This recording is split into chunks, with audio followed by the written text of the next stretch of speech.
আপনি কি জানেন করোনা ভাইরাসে আক্রান্ত হয়ে 65,28,000-এরও বেশি মানুষকে মৃত্যুবরণ করতে হয়েছিল, যা 1971 সালে বাংলাদেশের স্বাধীনতা যুদ্ধে শহীদ হওয়া 30 লক্ষ মানুষের দ্বিগুণের চেয়েও বেশি।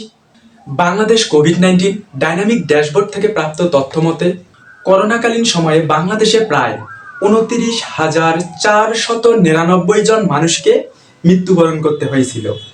এই কথাগুলো কেন বলতেছি? করোনা ভাইরাস তার ভেরিয়েন্ট চেঞ্জ করেছে। নতুন কোভিড ওমিক্রন XBB পৃথিবীর অন্যান্য দেশের মতো বাংলাদেশেও হানা দিতে শুরু করেছে। গত 4/6/2025 তারিখে গণপ্রজাতন্ত্রী বাংলাদেশ সরকার রোগ নিয়ন্ত্রণ শাখা স্বাস্থ্য অধিদপ্তর মহাখালী ঢাকা একটি বিজ্ঞপ্তি জারি করেছিল। বিজ্ঞপ্তিতে বলা ছিল, সম্প্রতি পার্শ্ববর্তী বিভিন্ন দেশে করোনা ভাইরাসের নতুন সাব ভেরিয়েন্ট, বিশেষ করে LF7, XFG, ZN1 এবং NB181 এর সংক্রমণ বৃদ্ধি পেয়েছে। বর্তমান সময়ে বাংলাদেশের প্রথম সারির সংবাদ মাধ্যমগুলোর নিউজগুলো দেখলে আমাদের বোঝার বাকি থাকে না যে পার্শ্ববর্তী বিভিন্ন দেশের সীমানা পেরিয়ে কোভিড-19 এর নতুন ভেরিয়েন্ট আমাদের দেশেও বিস্তৃতি লাভ করতেছে। তাই যত দ্রুত সম্ভব আমাদের উচিত করোনা ভাইরাসের সংক্রমণ প্রতিরোধের জন্য নির্দেশনাসমূহ মেনে চলা। সংক্রমণ প্রতিরোধের নির্দেশনাসমূহ হলো বারবার প্রয়োজন মতো সাবান দিয়ে ভালো করে হাত মুখ পরিষ্কার করা, অন্তত 20 সেকেন্ড ধরে হাত পরিষ্কার করা, নাক এবং মুখ ঢাকার জন্য মাস্ক ব্যবহার করা। মাস্ক ব্যবহার করার ক্ষেত্রে আমাদের সার্জিক্যাল মাস্ক ব্যবহার করা বেটার হয়। বাজারে অন্যান্য কাপড়ের বা অন্য কোনো যে মাস্কগুলো পাওয়া যায় সেই মাস্কগুলো অ্যাভয়েড করাই ভালো হয়। আক্রান্ত ব্যক্তির থেকে কমপক্ষে 3 ফুট দূরত্ব বজায় রাখতে হবে।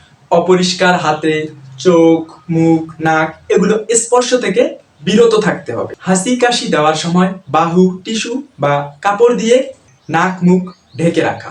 বিনা প্রয়োজনে অযথা বাইরে ঘোরাফেরা না করা। আমাদের এসব সচেতনতাই পারে কোভিড-19 এর ভয়াল থাবা থেকে আমাদেরকে রক্ষা করতে।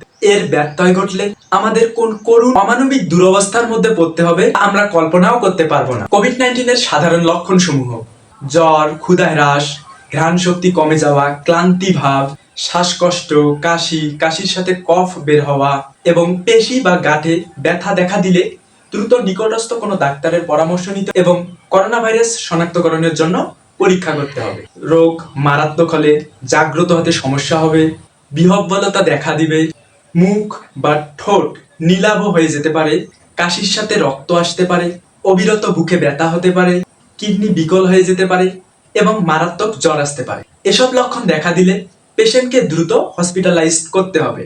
তবে এবার কোভিড ওমিক্রন XBB এর যে নতুন ভেরিয়েন্ট এসেছে সেক্ষেত্রে আক্রান্ত ব্যক্তির মধ্যে কাশি ও জ্বর নাও থাকতে পারে, যা অত্যন্ত ভয়ানক। তবে এক্ষেত্রে মাথা ব্যথা, গলা ব্যথা, পিঠে ব্যথা, নিউমোনিয়া, গাঁট বা জয়েন্টে ব্যথা হওয়া, ক্ষুধা কমে যাওয়া এসব লক্ষণ দেখা দিতে পারে। এসব লক্ষণ দেখা দিলে সময় নষ্ট না করে দ্রুত কোভিড-19 টেস্ট করাতে হবে। কোভিড-19 এর তথ্য বিশ্লেষণ করলে দেখা যায় যে বয়স্ক রোগীদের করোনা ভাইরাসে আক্রান্ত হয়ে মৃত্যুবরণ করার হার অনেক বেশি। বাড়িতে থাকা 60 বয়সের বেশি ব্যক্তি যেমন দাদা দাদি, নানা নানি, চাচা চাচি জন্য বিশেষ সতর্কতা অবলম্বন করতে হবে। করোনা ভাইরাস যেহেতু সংক্রামিত হয় তাই সংক্রমণের হাত থেকে নিজেকে বাঁচাতে সতর্কতা অবলম্বন করতে হবে। নিজেকে সচেতন হতে হবে এবং জনসচেতনতা তৈরি করতে হবে। মানুষকে সচেতন করার জন্য তোমরা চাইলে ভিডিওটা শেয়ার করতে পারো। সকলের স্বাস্থ্যের জন্য শুভকামনা রইল।